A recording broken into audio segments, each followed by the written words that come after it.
Oke, ini pertanyaan selanjutnya. Contoh kita berharap target akan dapat pemasukan sekian miliar, tapi bisa dirasa seperti di hati kecil. Bilang sepertinya ketinggian nih.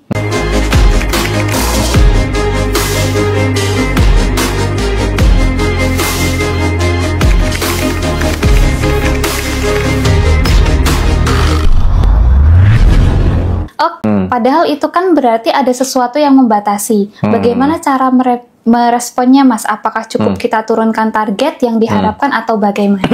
Ya, jadi ketika afirmasi memang perlu perlu sudah familiar belum dengan itu. Contoh gini, teman-teman familiarnya masih jutaan, lalu afirmasinya miliaran. Nah, itu kan perlu dibiasakan.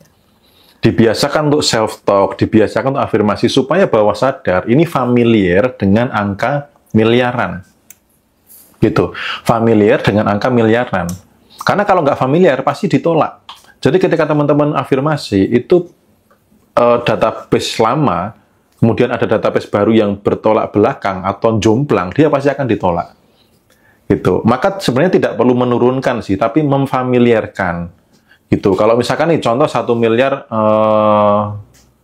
terasa berat, ya sudah 1 miliar selama setahun. Atau 100 juta per bulan, kan ujung-ujungnya setahun 1 miliar. Karena dulu kan goal saya itu kan nggak langsung miliaran sih, saya dulu 10 juta dulu. Begitu 10 juta per bulan terlampaui, saya bukan 100 juta sebulan. Saya malah lebih nyamannya saya itu 1 miliar dalam setahun. Gitu. Nah, tinggal teman-teman tuh nyamannya gimana? Aku kalau 1 miliar belum familiar gitu. Aku nyamannya 100 juta sebulan. Ya sudah, 100 juta sebulan kali 12 kan berarti 1,2. Gitu. Jadi kalau teman-teman menentukan goals untuk manifestasi gitu ya, pastikan diri nyaman dulu. Kalau ada yang nggak nyaman, dikelola lagi. Ada yang membatasi nggak? Kalau ada yang membatasi, lepaskan. Nah, bisa jadi yang membatasi bukan teknik kenyamanannya ya, tapi bisa jadi contoh kayak punya uang banyak susah masuk surga gitu ya.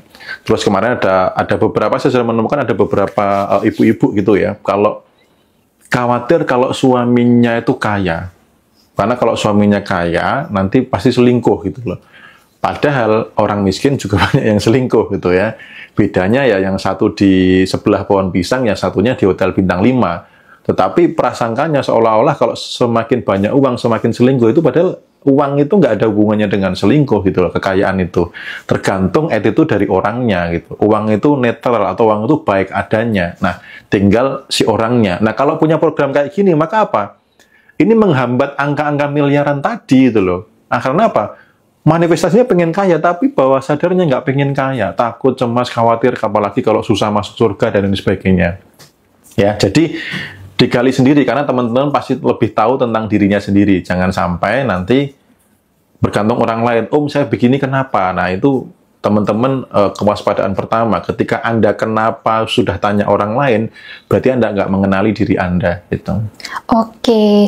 Nah, bagaimana cara melepas diri agar diri ini tuh nggak membatasi segi finansial itu, nggak cepat puas sama hasil. Misalnya kita udah dapat 1M nih, nah kita nggak cepat puas nih sama 1M itu.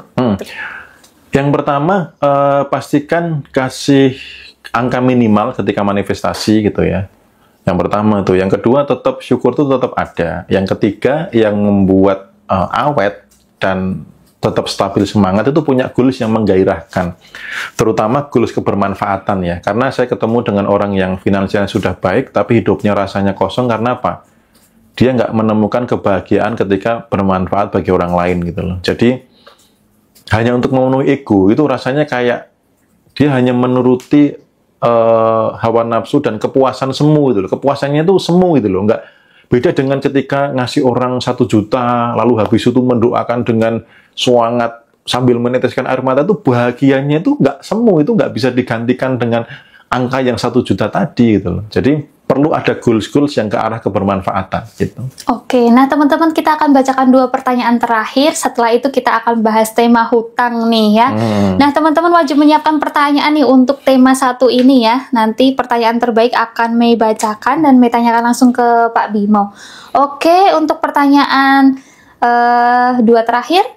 Ketika saya bagikan uang, tidak butuh lama saya dapat rezeki melebihi. Apakah itu termasuk saya berada di vibrasi yang berkelimpahan? Ya, Karena ketika memberikan merasa berlimpah, maka biasanya dapatnya lebih banyak. Gitu. Oke, nah ini satu pertanyaan terakhir.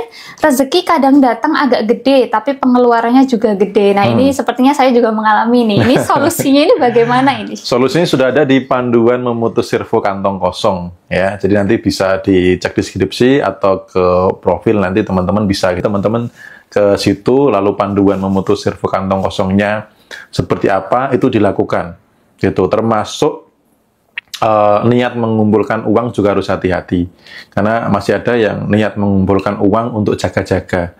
Maka ketika uang terkumpul, ya lenyap juga. Entah ada TV rusak, AC rusak, ada apes, ada sakit, ada macam-macam hal yang membuat uang itu keluar. Karena apa? Niatnya mengumpulkan uang untuk jaga-jaga. Gitu. Oke, nah teman-teman semuanya, untuk pembahasan rezeki dan kelimpahan kita tutup dulu dan kita akan lanjut ke tema selanjutnya yaitu hutang. Nah, Om Bimo, Mei ini menyimak dari awal proses Om Bimo bebas hutang adalah ketika tidak memikirkan hutang walaupun punya hutang nih. Itu gimana Om? Masa punya hutang terus nggak dipikirin gitu loh? Dipikir sepanjang hari aja nggak lunas-lunas nih ya.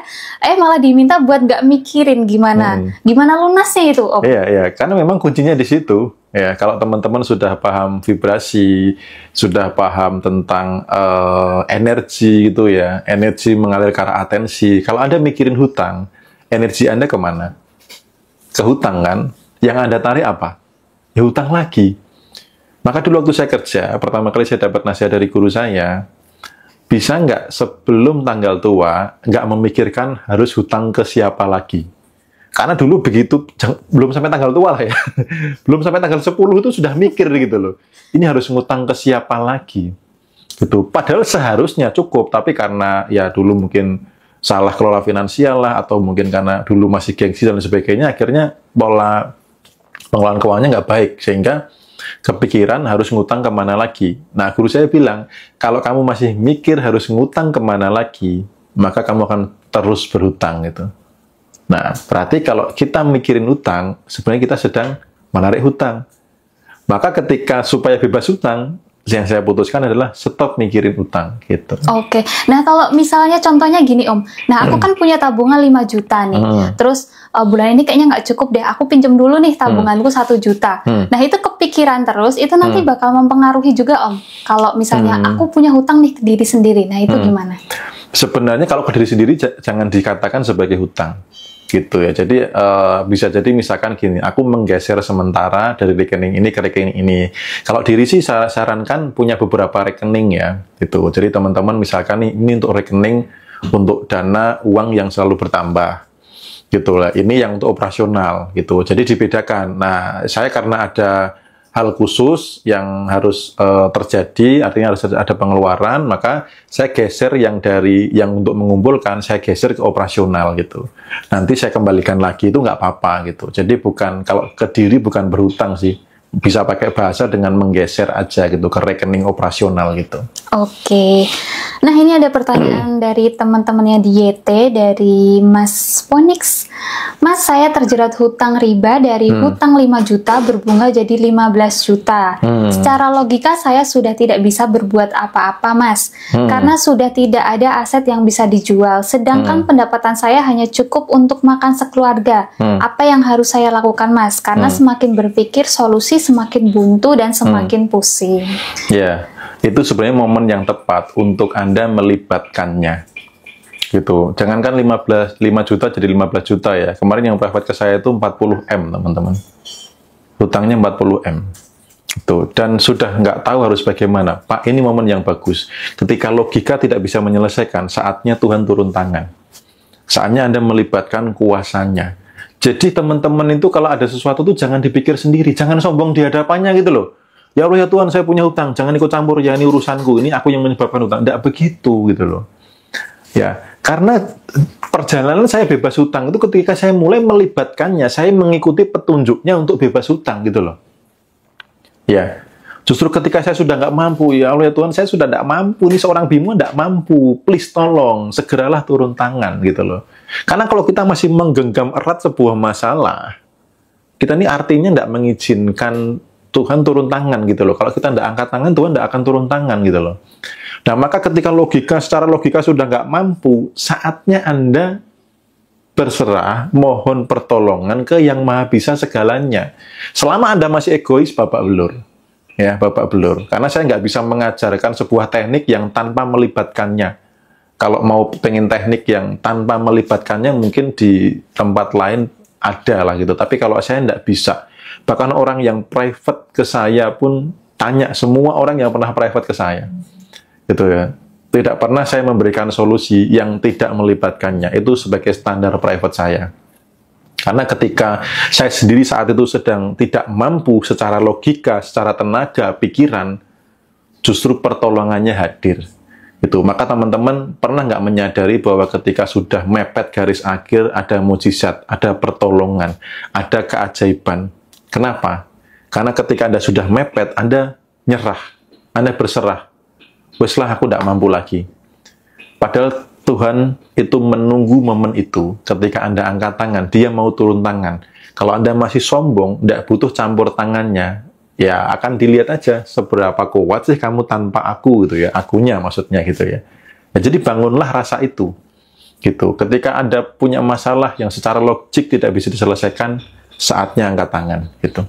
Oke, jadi selalu libatkan Tuhan ya, Om Bimo. Oke, dari Kak Suminah nih. Om Bimo, saya belum punya uang, tapi punya niat ngelunasin tanggungan. Itu gimana, Om? Jadi belum punya uang, tapi sudah punya niat nih untuk melunasi tanggungan. Ya, jadi niatnya jangan melunasi tanggungan. Niatnya punya uang. Oke. Karena kalau nggak punya uang, niatnya melunasi tanggungan gimana gitu kan? Jadi niatnya punya uang dulu gitu loh. Makanya ketika saya punya hutang, niatnya bukan melunasin hutang. Niatnya menarik income yang jauh lebih besar dari hutang gitu loh. Niatnya mengadakan si uang ini dulu gitu ya, jangan kebalik-balik gitu. Oke, jadi jangan kebalik-balik ya teman-teman. Oke, dari Kak Susilawati ini, kalau nggak punya hutang, hidup akan tenang. Bagaimana dengan kita yang sedang terlilit hutang? Nah, ini kan tadi ada hubungannya dengan memikirkan hutang dan tidak memikirkan hutang ya, Om. Betul-betul. Padahal ada juga orang yang banyak hutang bisa tenang-tenang aja tuh.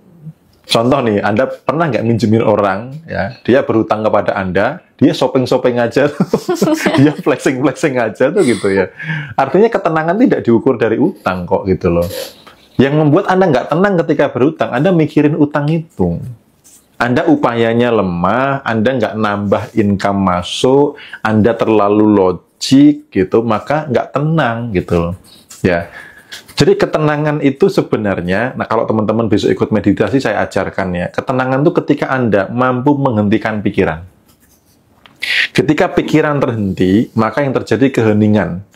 Ketika keheningan dijaga, terjadilah ketenangan. Ketika ketenangan dijaga, maka akan muncul kedamaian.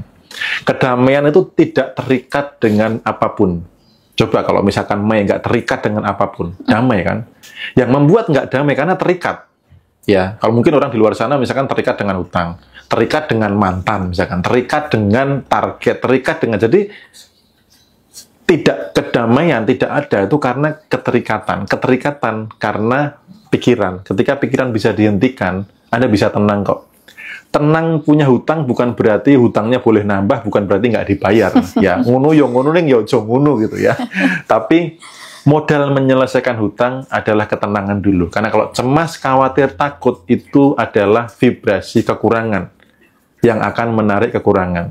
Gitu. Jadi kalau mau narik kelimpahan, jangan menggunakan energi-energi kekurangan. Nggak ketemu rumusnya. Gitu. Jadi kalau mau bebas hutang, masuk dulu ke kelimpahan. Tenang dan damai itu. Gitu. Oke, nah teman-teman kuncinya adalah tenang dan damai. Nah, besok ini Pak Bimo akan kasih tips ya gimana bisa mencapai vibrasi itu. Nah, ada di meditasi besok ya Pak di hari betul. Sabtu tanggal 11 langsung Januari. praktek ya teman-teman ya. Jadi bukan teori lagi tapi praktek menghentikan pikiran langsung gitu loh supaya teman-teman bisa gitu. Oke, nah jangan lupa daftar ya teman-teman karena ini hanya dilakukan 1 bulan sekali. Nah jangan lupa kalau kelewatan rugi nih. Oke, pertanyaan yang selanjutnya dari Rahmini. Tolong bantu saya untuk visualisasi lunas hutang. Nah itu membantu visualisasi lunas hutang nih pasti pertanyaan semua orang juga nih. Ya, jangan visualisasi lunas hutang.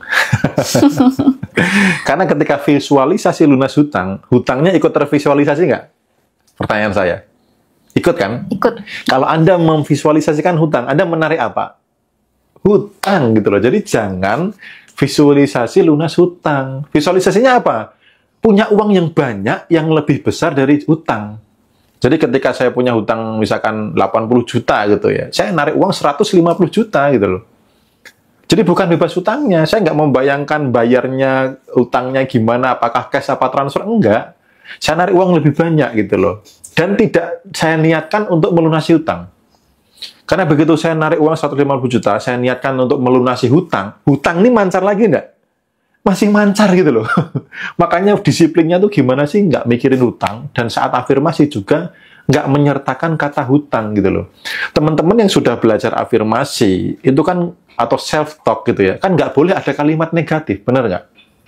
Betul. Saya pengen saya nggak cemas, yang ada malah cemas gitu loh. Ya, yang ada malah cemas. Saya pengennya bebas hutang, tapi ada kata hutang gitu loh. Jadi Anda menarik hutang. Jadi kira-kira teman-teman bisa nggak nih memahami benang merahnya ya, supaya kata-kata hutang tuh nggak ada lagi di pikiran, nggak ada lagi di afirmasi, nggak ada lagi di doa gitu loh. Tetapi jumlah uang yang jauh lebih besar dari hutang, itulah yang Anda doakan, yang Anda afirmasikan gitu. Oke, nah ini ada pertanyaan selanjutnya dari Ibu Lia. Mas, boleh nggak kita bohong? Kalau ada yang pinjem uang, kita bilang nggak punya. Soalnya sering minjem-minjem terus, tapi hati aku bilang uangku banyak. Mulut sama hati berbeda, tidak selaras. Nah itu gimana Mas? Kadang kan ada temen yang 100 dulu dong gitu. Nah itu gimana kalau kita bohong untuk nggak punya uang nih aku gitu? Kalau saya tidak berani, karena kalau diaminkan malaikat bahaya ya. Oh. Jadi gini loh, kemarin saya juga ada yang private itu, orang yang terlalu mudah minjemin orang. Saya melatih dia untuk hanya mengatakan satu kata, tidak, tanpa alasan. Jadi misalkan gini, pinjem uangnya dong ini. Oh sorry ya, tidak. Lah kenapa? Ya tidak, gitu loh. Jika usah beralasan setelah kita pakai ini itu duitku sedang sedikit, enggak, tidak, cukup tidak aja. Itu tidak, itu ketegasan. Tapi kalau Anda beralasan, lah kita buat bayar sekolah anak, begitu setelah selesai sekolah, anak udah selesai kan, dibayar sekolahnya, udah pinjem dong 200 gitu loh. Jadi si pengutang itu sudah sangat cerdas gitu loh. Dia itu kayak sales marketing yang handal, karena saya pernah di posisi penghutang gitu loh. Jadi orang alasan apapun akan saya kejar. Begitu orang mengatakan tidak, udah kelimbungan saya. Kenapa enggak? Ya kalau tidak, tidak. Sorry bro, saya tidak mau pinjemin gitu loh. Ya, gitu. Oke, gitu ya teman-teman. Jadi nggak boleh bilang nggak punya uang. Nanti kalau malaikat lewat diaminin, iya, aduh selesai, ya. kan, gitu.